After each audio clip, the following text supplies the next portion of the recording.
Today is Gopashtami, Go Puja, worshipping the cows. I was asked to speak about this topic, so Hare Krishna, by taking the blessings of all the devotees, I shall attempt to do so. As all of you are aware from reading Srila Prabhupada's books, cow protection is an essential part of the Krishna conscious movement. There are many such statements within Srila Prabhupada's books.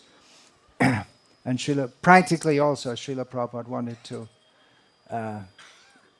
set up and demonstrate communities with cow protection at the center. Cow protection is central to Vedic culture, which nowadays in its present form is known as Hinduism. It's a central part of Hinduism.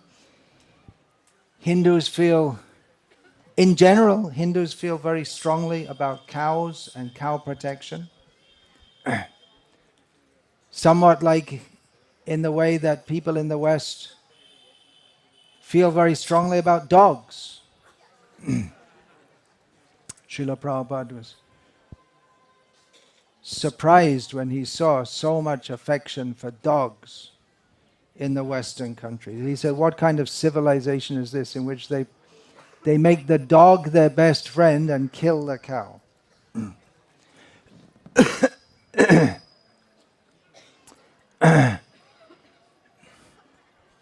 The fact that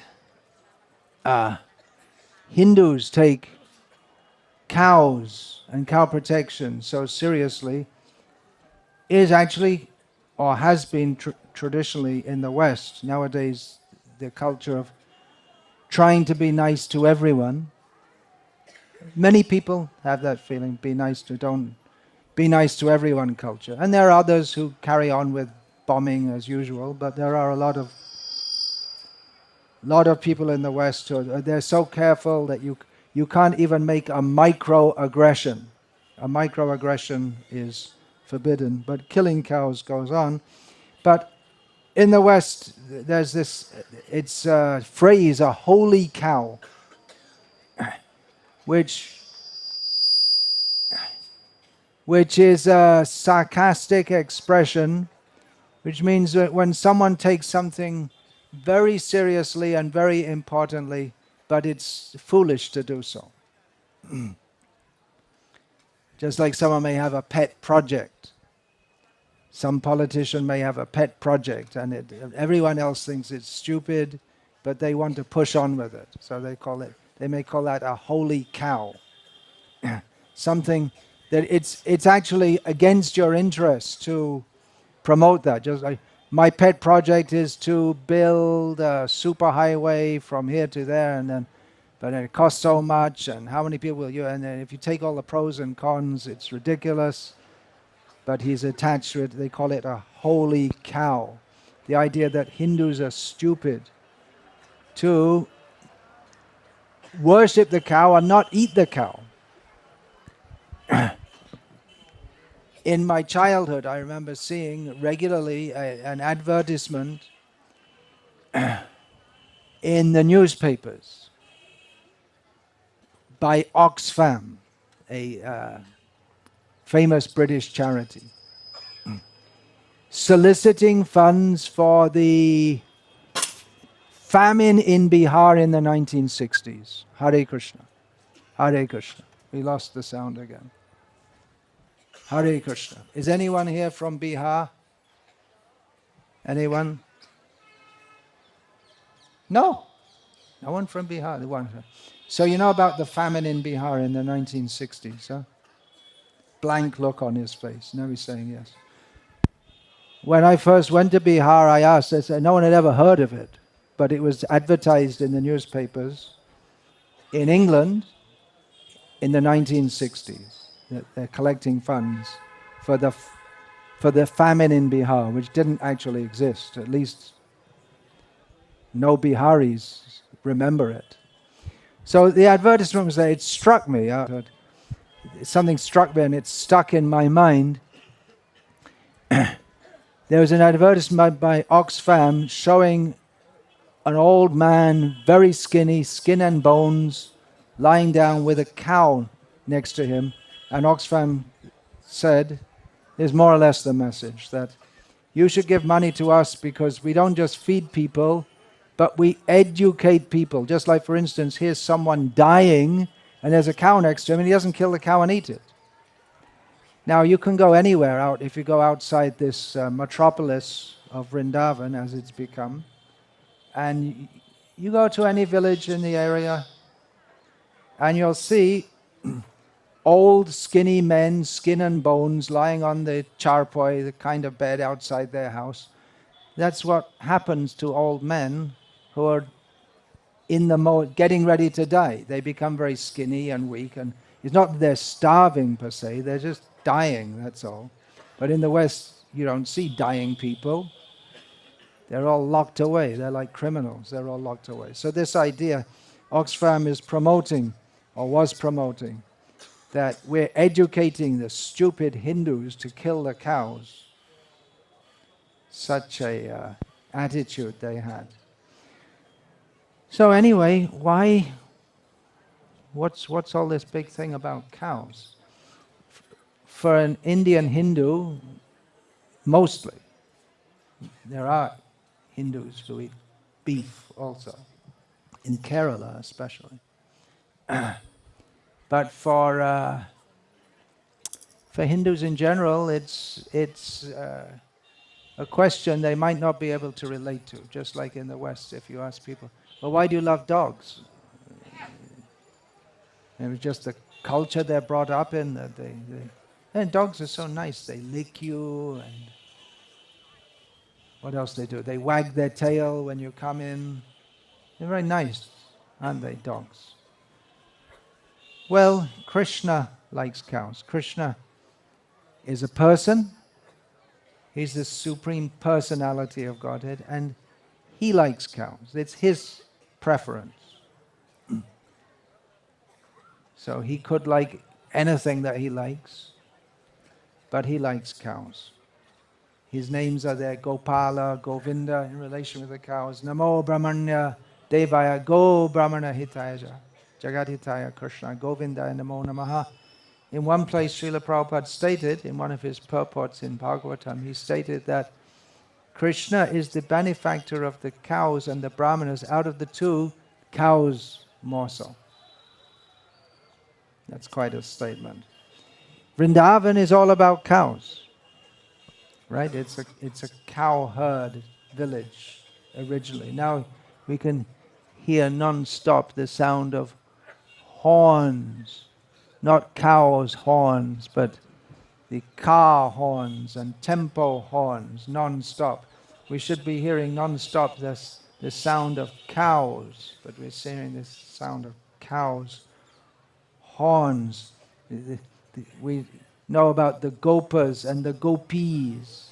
The very word gopa, gopi, means that their whole life is based around cows. Of course, in Vrindavan, everyone's life is based around Krishna. But in terms of their daily activities, how they pass their day, it's all cows. It's completely centered around cows. As you may know about cows, they need a lot of serving. They invoke a spirit of... You have to serve them. We talk about go seva. Now, often people think go seva means you get some grass and you can get some ladus and feed the cows. Do they have gur in those ladus? If you have, they're going to get rotten teeth if you give them too much gur and diarrhea. Anyway, I guess you know all those things. So cows need serving morning till night, or attending to when they're grazing. The modern system is you lock them all up. Makes it easier just to lock them up and not let them out for any tie them up, not let them out for any exercise. But otherwise, cows, they need to be served, and they're very happy to be served. And if the cows are happy, then Krishna is happy. The gopas and the gopis, their life is defined by cows. One who's got more cows, they're more prestigious. Some time ago, I was looking at a book by an American anthropologist. They do things, these anthropologists, they go among primitive peoples and study them. Like some people study insects and some people study asteroids and space, and some people study primitive people. So this anthropologist was among I think they call the Beras in Saurashtra in Gujarat. Still up to the present day, they wear their traditional dress and they wander here and there with their cows and their goats and their sheep, mostly cows. So just one thing struck me, that the anthropologist wanted to take a photo of one of these cowherd men in his traditional dress, which he did, but the note was made that he insisted to be photographed with his cows, or at least some of them. His identity completely identifies with cows. Without cows, it's not me. His life is all about cows, cow protection. As Srila Prabhupada several times mentioned, it's Go Raksha, cow protection, not dog Raksha or donkey Raksha or buffalo Raksha. Especially cows are mentioned. In Gita also, Go Raksha, specifically mentioned. So it's an upside down society in which they give so much importance to the dog and kill the cow. There's so much confusion and pain in the world, and especially in the Western world, probably more so in America than anywhere else. People are very confused and suffering, and they know. It's not difficult to say to people that, life is full of confusion, pain. They can feel it more and more and more. Now, what is the cause of that? Now, one cause, or the underlying cause of all suffering in this world is Krishna bhuli se jivanadi bahirmukhataiv maya taredeya shangshara duk. Becoming forgetful of Krishna and inimical to Krishna, Maya gives us so much distress.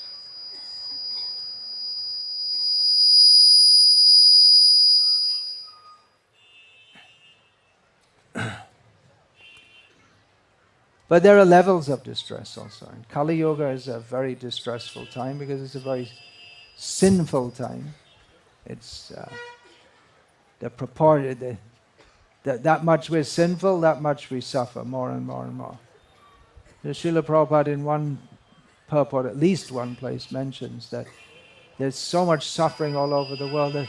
There's so many wars, and because wars and violence of all different kinds, pain, confusion, fear, no one can be sure that of anyone. They can't trust anyone. Why is this horrible situation come about in human society? The major karmic factor among all the multiple sinful activities going on all over the world, the mass cow slaughter. There must be suffering. There cannot be any peace.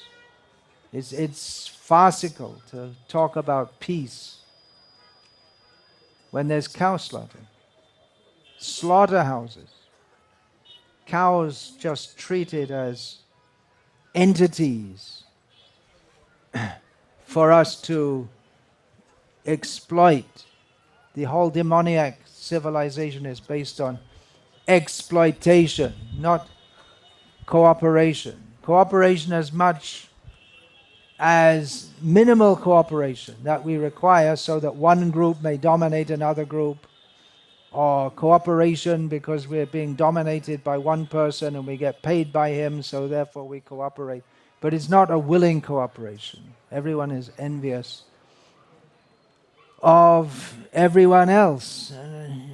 And people, at least devotees or even Hindus in general, up until recently, before slaughterhouses became a major part of the Indian economy,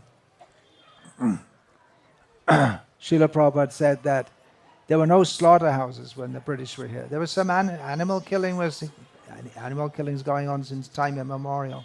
There was no slaughterhouse. Srila Prabhupada said the British wouldn't have dared to do it, but when the Hindus came in, and then they brought in slaughterhouses, they could get away with it. The British thought, politically thinking, they thought they couldn't get away with it. So the idea of killing cows and treating them as some economic entity that you put food into, you take milk out of, and then when there's not enough milk, when the putting the food in and taking the milk out, when the economic equation comes to not enough in the plus, kill the cow. So this horrible idea. How can they think like that? Well, in Christianity, not spoken by Christ, but there's the statement. Actually, it's before Christ. It's right there in the beginning in Genesis, isn't it? That God gave man dominion over all the animals. Dominion means overlordship. So they took that to mean, okay, that's a license for us to just kill all the animals. And Srila Prabhupada gave the example to rebut this idea. That is just like if someone says, oh, I'm going out, please, you look after my children while I'm away. You come back and say, okay, where are my children? Yeah, I looked after them. I cooked them and ate them. Horrific example, but that's the mentality. To look after them means to care for them, but instead kill them. And if that idea became more justified with Christian theology. Christ himself didn't teach very much, actually.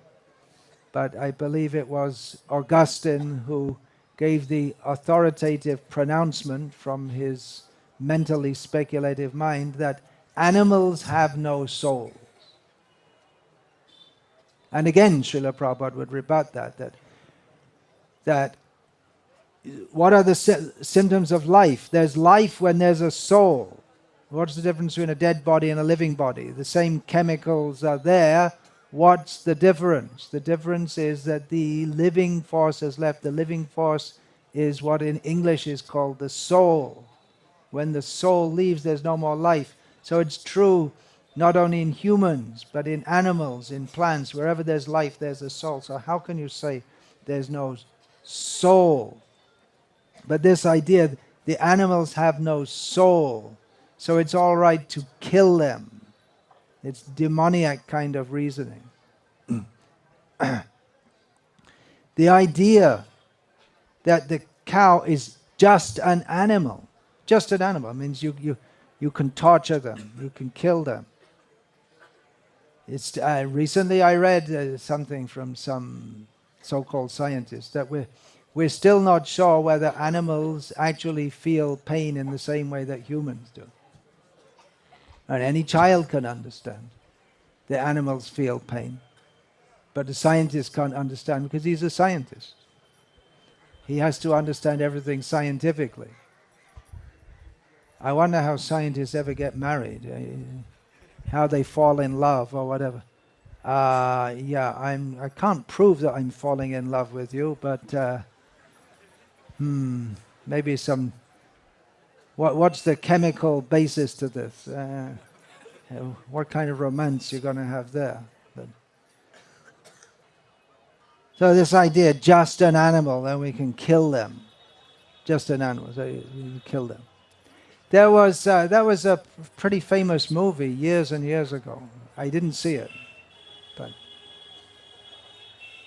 what was that? The Planet of the Apes, was it? You remember? It must have been in the 1960s or 70s, something like that, when a bunch of gorillas or something, they capture humans, and they treat them in the same way.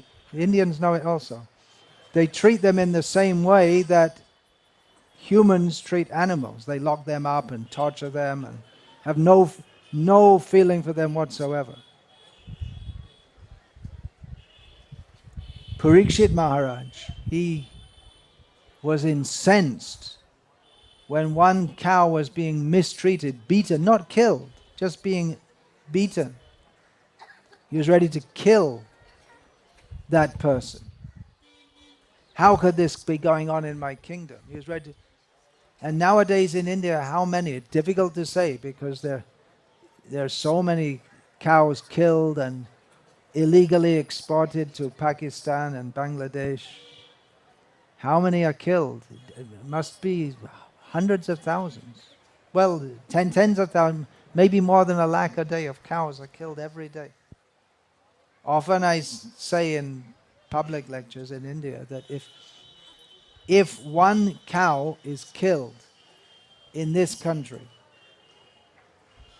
even in 100 years, if one cow is killed, that is a great blot on the whole country. It's very, very sinful even to kill one cow. It makes the whole place, the whole atmosphere impure. You can't perform pious activities in an impious place. Where cows are killed is an impious place. So if one cow... Now India has got this so-called independence for... how many? It's 50, 60, 61 years, is it? 61. Not very good at arithmetic. Okay. So glorious. Glorious India. Glorious. But glorious? What's glorious? Killing cows?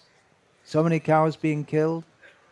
They just made this big statue of Iron Man, Sardar Patel, tallest statue in the world until someone thinks we will build a taller statue.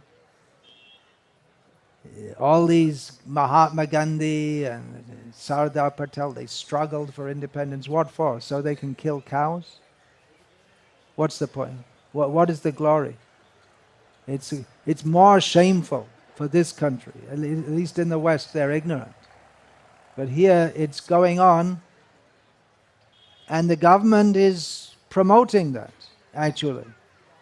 They're not stopping. Of course, the present government is supposed to be committed to stopping cow slaughter, but it's not so easy. Even in Gujarat, where is one of the many states where cow slaughter is forbidden, and the majority of the population are very much against cow slaughter. From my observation in Gujarat, and maybe Punjab also, the Hindus and of course the Jains also, they're more than other places more concerned about this, about all over India, but especially in Gujarat it's very prominent, the idea of cows should be looked after. But cow slaughter goes on in Gujarat also. Why wherever there's pockets of Muslims in village areas, cow slaughter will go on. Police can only stop it if they have a shootout. They're bold, they're strong, they kidnap cows or buy them and kill them. And cows are taken over the border to Maharashtra, to Pakistan also, to illegal slaughterhouses. I've seen in border areas cows being driven. Where are they going? They're going just over the border to Maharashtra, and just over the. It's easier to get away with it. Pay off. Maybe that was before the BJP government. I don't know. It's going on. brazenly. Even here in Vrindavan, it's going on. It's the money culture. Money is the main thing. It's not dharma. Previously the culture was based on dharma. People were very afraid to perform sinful activities. But then they had the Green Revolution in India, in which a major part of increasing the grain production and feeding the people, having food security, was pesticides. Previously, Indian farmers, especially in Gujarat, where the influence of Jainism has traditionally been very strong. Jainism, they're very strong on the principle of no ahimsa, no violence, unless they're running a dalda company, in which case some of you may know the history. Dalda was very popular at one time, something like margarine. And Hindus everyone liked to cook in it, they thought it's vegetarian. Then it came out that it's full of buffalo fat. People were shocked because the company was owned by Jains, and you thought you could trust Jains. But for money, anything goes. It's the money culture. Money is the main, or maybe the only principle. It's going on there are so many examples. People are protesting. Why people are protesting about their governments in the USA, in France, in Britain. Why are we selling weapons to Saudi Arabia, which they're using them for killing civilians in Yemen? Why would Canada, $15 billion contract? What the hell do we care if a few Yemenis get killed here and there? $15 million. Money, it's the money culture. Money is the main thing. So the idea that you can get profits from your crops, if you have to, somehow they convinced the people to start using pesticides. Now in Punjab, which was the Punjab in India, the most successful place for the Green Revolution, far more agricultural produce per capita than any other part of India. Now it's full of cancer because it's full of pesticides, and cancer is everywhere. When I first came to India in 1976, the word cancer was practically unknown. Diabetes, the word was unknown. Now it's very normal. Anyone here who doesn't know anyone who has had cancer? Who doesn't know? Maybe a 3-year-old. Everyone, right? In India, everyone has cancer. Eating contaminated foods. The reaction is there. But the idea that we have to make money, that's the main thing. And cows may be some collateral damage in our money-making schemes. At one point I used to go to a lemon farm just outside Baroda in Gujarat, surrounded by fields. Now it's all urban. Urbanization is going on. So there was a farmer just short distance from the little cottage where I was staying. I could stay there peacefully and do writing. And I'd go and talk to him. Patel, most of the farmers in Gujarat are Patel by caste, their name. And they're known to be very pious people, Patels. Generally the Vaishya class in India is very pious in some ways. In business, cheating, but this, that, anything. But they're religious, they like sadhus, they like cows. So, pious people. So one time he used to have 2 bulls which he used for plowing. One time I came back after being away for some time, after some months. I saw he only had one bull. So I asked him what happened to the other bull. I sold it. Sold it. Just said like that. I sold. No one could sell their cow. Even the camels. In Rajasthan and Gujarat, there's a caste who keep camels. They would never sell their camel, even when the camel gets old, because they think the camel's been working for me all their life. They won't sell. They'll just keep the old camel. And when we're not talking about camel protection, but they would do. Nowadays they're selling because money. They can't afford to keep because everyone has to have a big TV and an air conditioner and a cell phone and send your children to school so they won't look after camels, so they can be an engineer and a doctor. So you have to sell the camel, sell the cow. It's all money, money, money, money, money. We can't afford to keep the cows anymore. We have to be realistic and sell. Sell them means to kill them. When you say sell, that means you're no longer protected. You're too old to work for you, he's too old to work for anyone else. That means they'll end up in the slaughterhouse. That's all. So this Krishna consciousness movement, a major part of this movement is to protect cows. It's not once a year, Gopashtami, that we talk about cows. It's supposed to be our culture. Instead of money culture, we should be promoting cow culture. Srila Prabhupada was a revolutionary. He wanted to change the whole society. And changing means changing the whole attitude to life. The communist idea of revolution was based on that, changing the attitude of the people from being one of a society in which the strong dominate, the rich dominate, and religion is used as an intoxicant to mislead people. The idea we have to have an society in which everyone is equal, changing the attitude, changing that whole attitude to work. Instead of you work for someone or you employ others, then instead we all work and we're all in it together, and everyone works according to their capacity and takes according to their need. So it's changing the whole attitude to life, means changing the attitude from the money culture, I, me and mine, what can I get for my sense gratification, to the dharmic culture, which is very much based on cow service, cow protection, living with cows.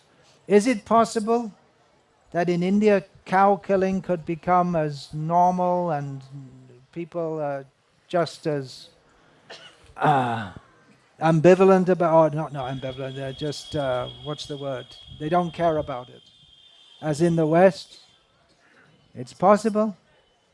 It's possible. In Japan, due to Buddhist influence, it used to be that cow killing was just not allowed. Now it's just the same as everywhere. Japan is very much part of the West in many ways. So cow killing, beef eating, no one thinks that what do you want on the do you want beef or chicken? The flights that go in and out of India, they don't usually serve beef, but beef, chicken, pork. Beef, chicken. I think I'll take beef. Just like that. It can happen in India also. It's already happening in Kerala. Hindus freely eat beef. It's cheap, it's healthy, it's nourishing.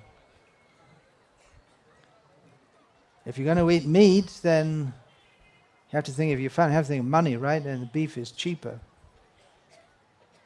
Where is it? Oh, you think the Brahmins in Vrindavan could eat beef?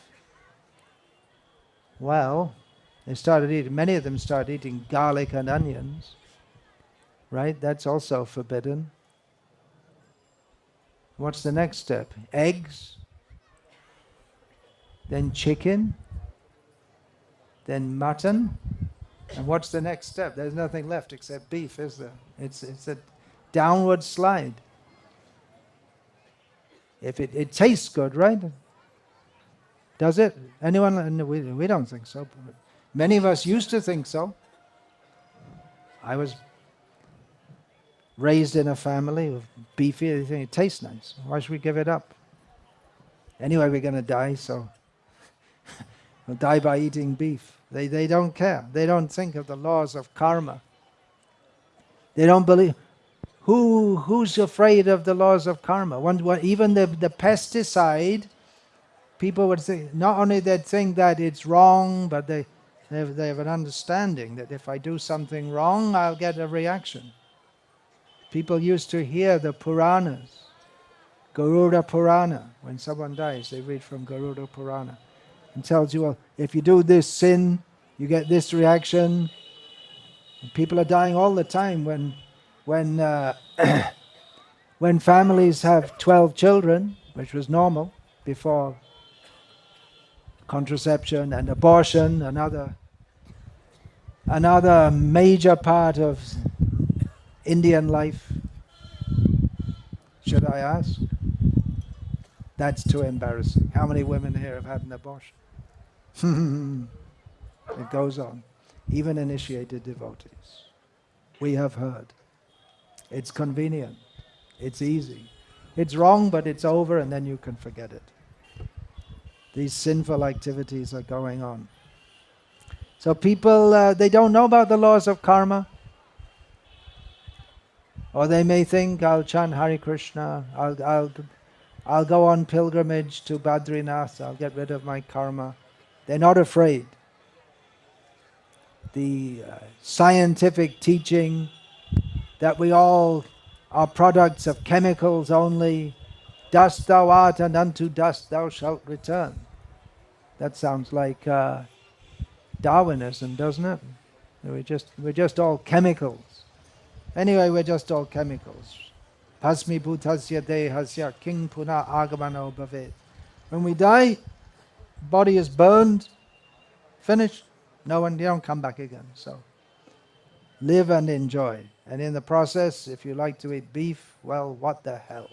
What does it matter? Live happily. So the Krishna conscious movement is meant to change the world, beginning with what? Well, a major factor is this book distribution, right? Why are we so happy that the books are going out to the Arabs? Otherwise, what are you going to do? How are you going to reach them? Give them real knowledge. Prabhupada's Vidyate Hridaya Granthis Chidyante Sarva Sangshaya, his books which pierce through the coverings of all illusion and remove all doubts. Yesterday evening I had a very enlivening discussion with Vaisheshika Prabhu, which very, very clearly understands. Satyanarayan Prabhu very clearly understands. Janananda Maharaj very clearly understands. We've got to preach Krishna consciousness, we've got to get those books out. These are the books which can and will change the world.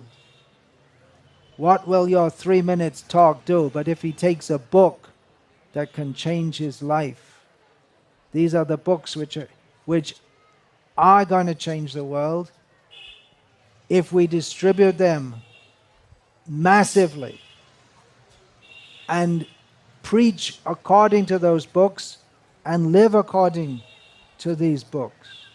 And we'll find in those books, right in the first canto of Bhagavatam, how Parikshit punished someone who wanted to punish a cow. Prabhupada writes that to kill cows means to end human civilization. Where is civilization? Anywhere in the world is there civilization? How can we say there's civilization if cows are being killed? So it is a major function of the Krishna consciousness movement.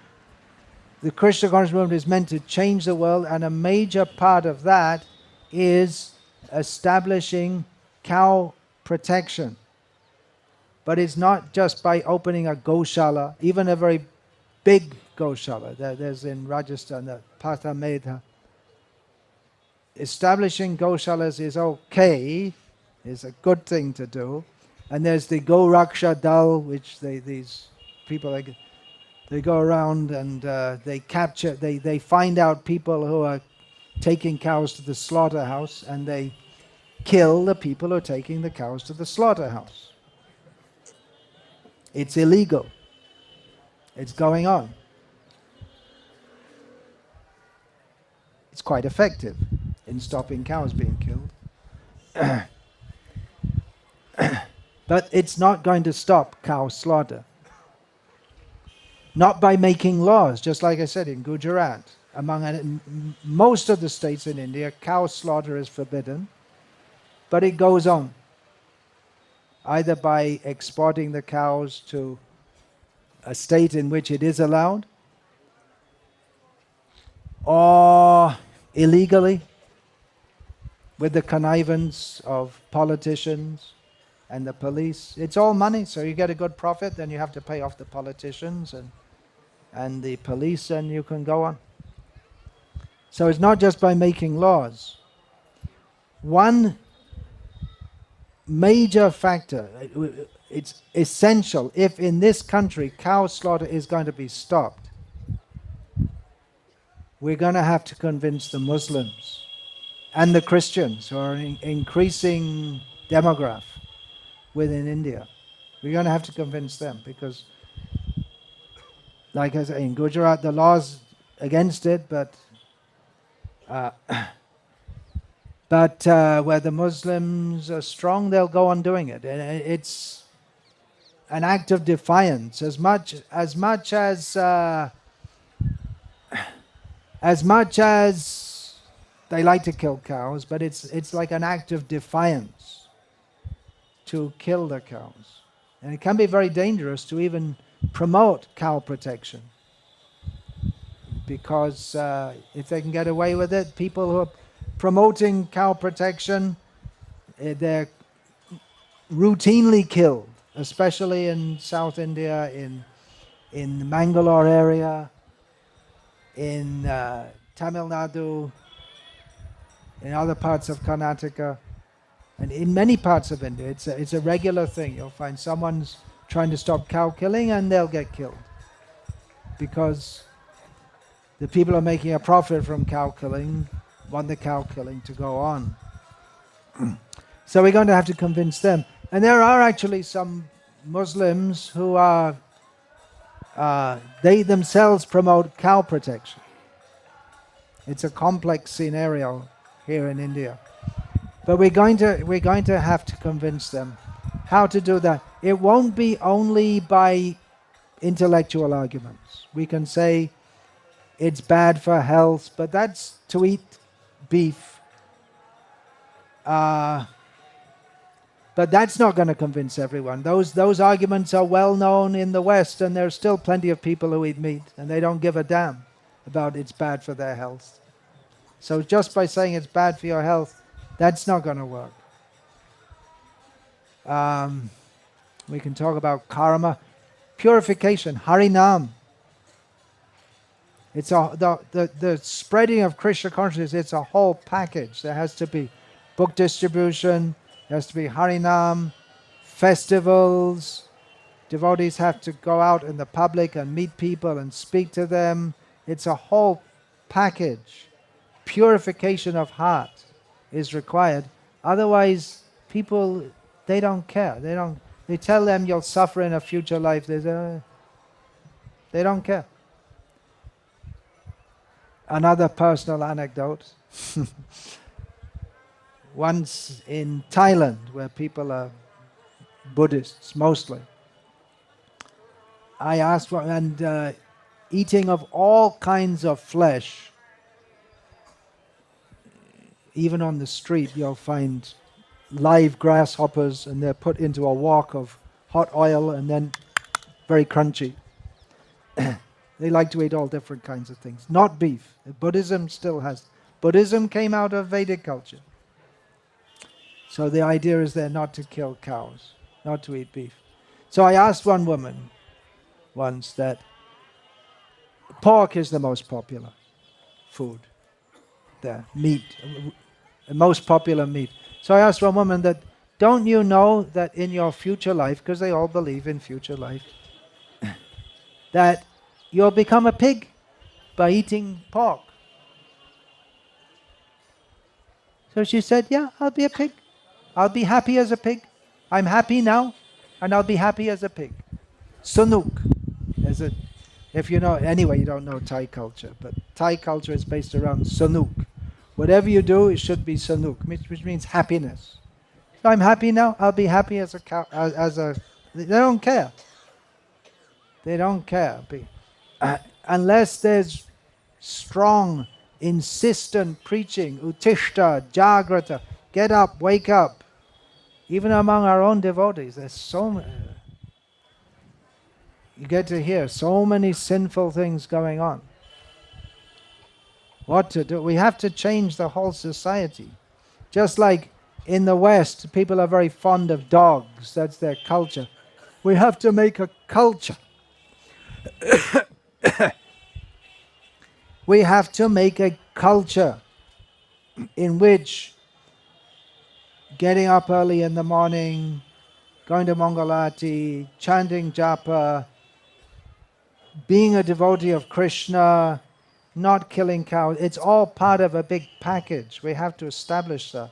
That was a major part, that was practically, you can say, Srila Prabhupada's mission, his vision, that the whole world should be Krishna conscious. We should start off with microcosmic communities, farm communities, in which we can show to the world, show people we can be happy by living simply, producing our own food, protecting the cows. We don't need electricity. We don't want to teach our children all the garbage that they violently forced on them in the schools. We want to teach them from Prabhupada's books. We want to give them a real education. We don't want to prepare our children to become part of this slaughterhouse civilization. We have our own communities and show Krishi, Go-Raksha, and Vanija. It's the Vaishya culture. Krishi, Go-Raksha, and Vanija. Srila Prabhupada said this, Vanija. Business. Krishi means agriculture, Go-Raksha means cow protection, and Vanija means business. But business doesn't mean this demoniac business of multinational corporations selling all kinds of things which are of no use to us, making drugs and promoting the drugs and tobacco and all the, grow some food in Mathura district and then send it to Assam or something. Just whatever food is grown locally, you eat that. That's all. Living, it simply means living the way people always used to live. That's all. It's revolutionary. Yeah, revolution means to come round again, come round to what it was previously. But Krishna in the center, it's a different culture. It's a completely different approach to life, which we all live together for the sake of serving Krishna. And we have to do some work. That's the way the material world is set up. That sharira yatra pijate na prasiddhyada karmana. Just even to maintain the body, we have to do some work. But that should be very simple, and that not ugra karma, horrible work. That the work itself is so exhausting and so mentally drains us that after we've finished it, the only shelter is sex and alcohol and maybe some TV program or we have to take shelter, we have to divert our mind, because our mind is so disturbed by the work that we do and the people that we're living among. But rather the work itself should nourish our consciousness. That is possible if we live in a simple, non-competitive society in which everyone's needs are taken care of and people are engaged according to their propensities. People of Brahminical disposition, they like to study, teach, worship. They like to do that. If you engage them as a bricklayer, they won't be happy. They'll be very frustrated. If you try to make someone whose propensity is to work hard and serve others, try to make them into an intellectual, they won't be satisfied. They'll be frustrated. Nowadays, who's satisfied in their job? You talk about job satisfaction. Job satisfaction comes when you leave the job and go home. Then you're satisfied. Satisfied that it's over for one day. And sometimes it's not over. Here in India, you'll find people, that's all they do is work. And then they go home and then they go back to work the next one. That's all they do. And one devotee told me that before he joined full-time as a brahmachari, that his boss had it that, okay, what do you want to go home for? If you want to sleep, we have cubicles, you can sleep. We'll bring you food. There's a shower there. What do you want to go home for? You just work, that's all. And he was damn serious about it. And it was considered wrong to go home.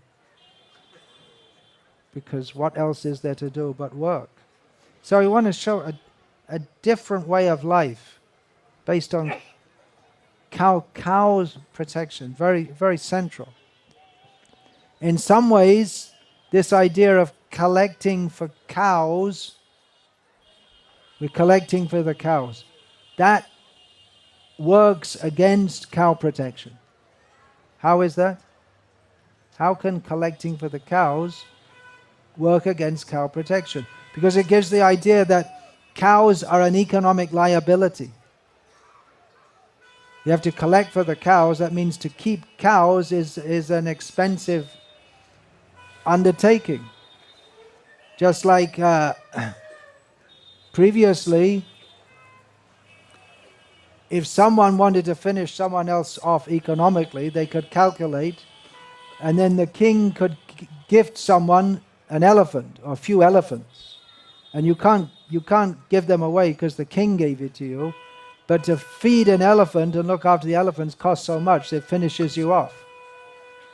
So who can afford to keep it? To keep an elephant is a sign of great opulence. You have so much money to keep elephants. So if we think that cows are an economic liability, that reinforces the idea that, well, when they get old and they're no longer productive, then kill them. What else can you do? It's just who should starve, me or the cow? Better the cow starves, and I'll live. So to establish cow protection as a viable basis of society, we have to show how keeping cows enhances our situation economically. That the cow, even when old, is economically valuable. And apparently the cow's urine and dung become even more nutritious for the soil after the cow stops giving milk. So that's very valuable if it's understood that the cow's urine and dung is so valuable for the land, and then the food becomes so tasty and nutritious, and then we don't need to put artificial fertilizers. And for people who want to eat beef, okay. You want to eat beef? We will provide you beef. This was Prabhupada's proposition. You want beef? We'll give you. In New Vrindavan, Prabhupada said, you tell the local butchers, we will give you cows. We will give you. You don't have to buy them. But we will give you cows that die naturally. You just have to wait for them to die, that's all. Then we'll give you the cow, you can sell the beef. But you should give us back the cow skin for making mridangas. Prabhupada proposed that. It's right there and printed in his conversations. And then the devotee said, well, I don't think they'll allow that, Prabhupada, because they won't allow you to eat the meat from a dead cow. Prabhupada said, what is this? It's the same animal, the same meat, but you have to kill them. Why don't you just wait for them to die? So Srila Prabhupada was very pragmatic. He didn't expect everyone to become a vegetarian. That's Vedic culture. They're beef eating, meat eating, it's allowed in Vedic culture. Not for people who are on the path of serious spiritual progress. But it's understood that such people will be there. But no slaughterhouses. If you want to eat meat, you can take from a dead cow. From the leather you can make shoes also. Leather shoes are allowed in Vedic culture. Different things. Book covers you can make from leather. But don't kill the cow. And then people who want to eat meat, they're allowed. They can offer once a month some unimportant animal. Srila Prabhupada would use that phrase, some unimportant animal, to the deity of Kali. Then you can eat, but not keeping slaughterhouses. So this idea, Srila Prabhupada had it all worked out. He could see how it could work. Somehow along the line we lost the thread. Maybe we're also too much in the money culture. We think our temple is successful if there's plenty of money coming in. All right, that's one sign of success. But that's not all. We have to see how we're actually influencing the whole society. How we're setting up communities where devotees can live.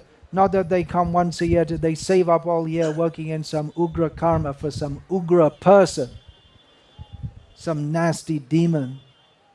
And then they come to Vrindavan once a year, and for 1 month a year they're a sadhu, and then it's back to part-time sadhu, and most of the time doing ugra karma.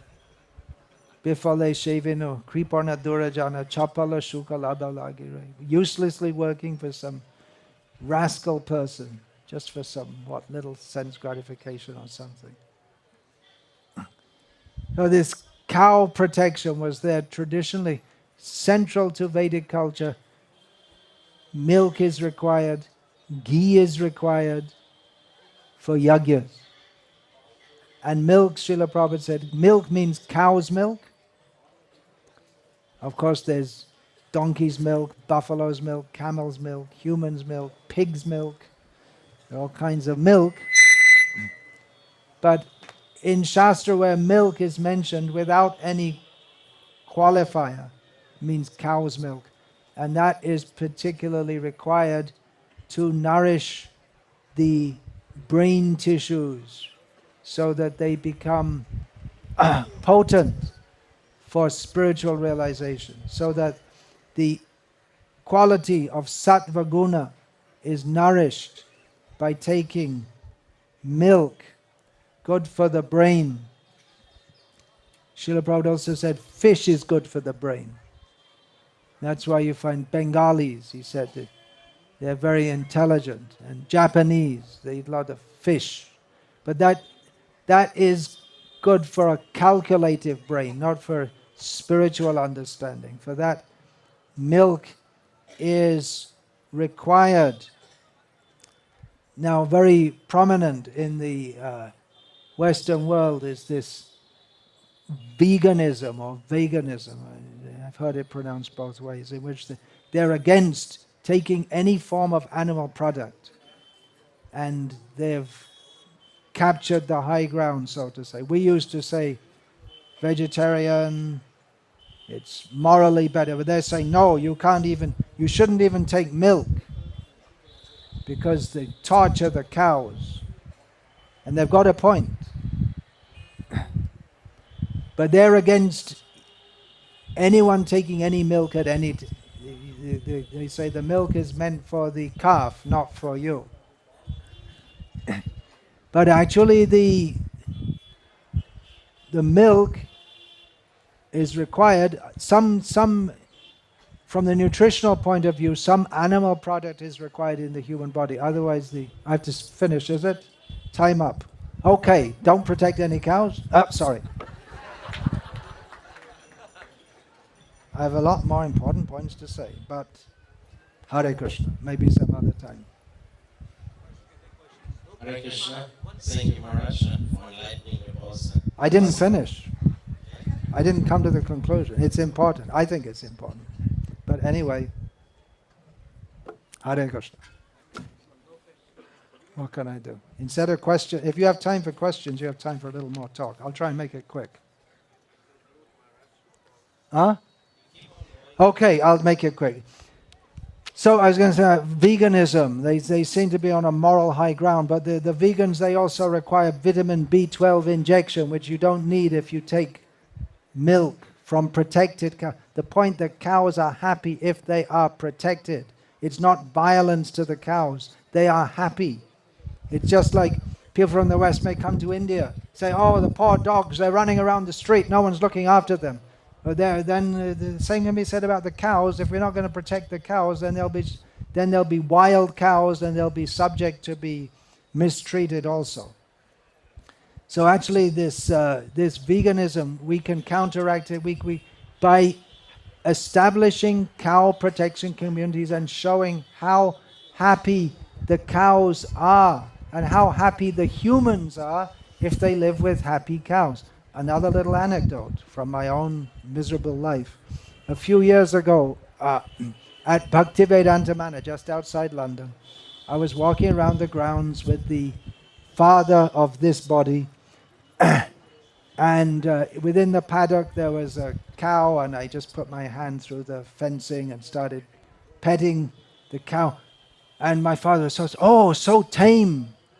He was surprised because in England, the cows are in the fields, and if you come close to them, they run away. They're afraid.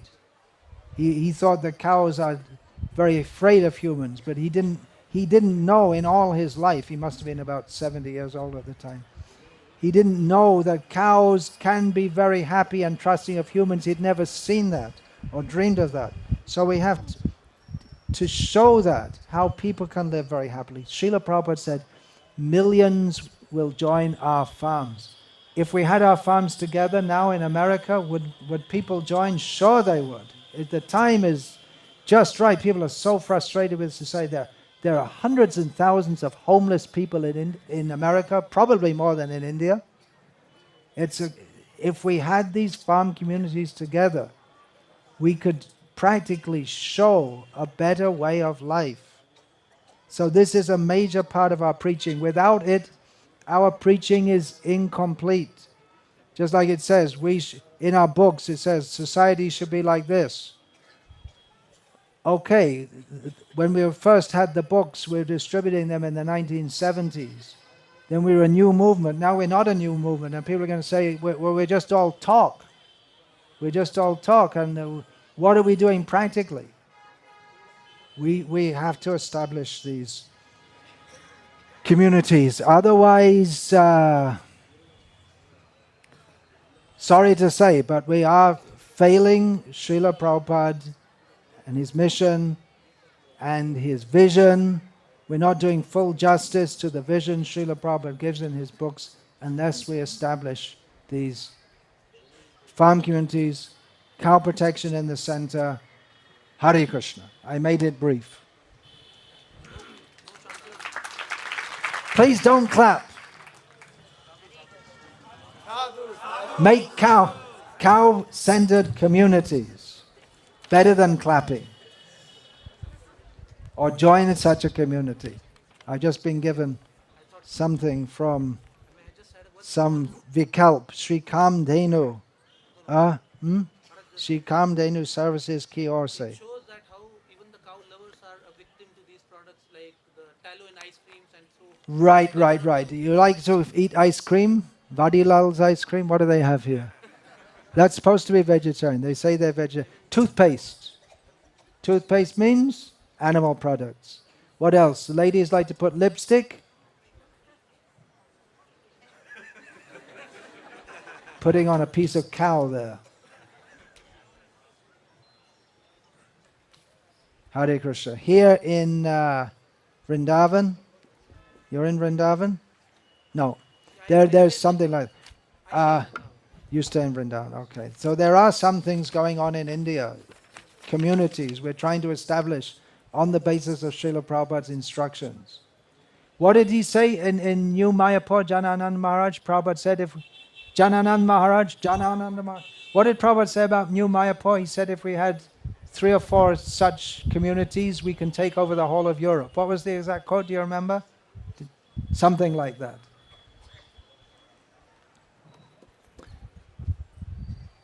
Hare Krishna.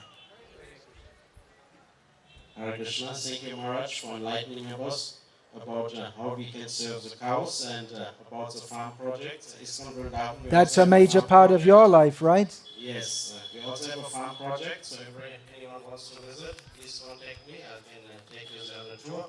And also, this holiness Bhakti Vikasa Maharaj has some books out about how you can establish your farm and live according to Varnashram Dharma. They will be available just right outside here, at the right side of the Vikasa.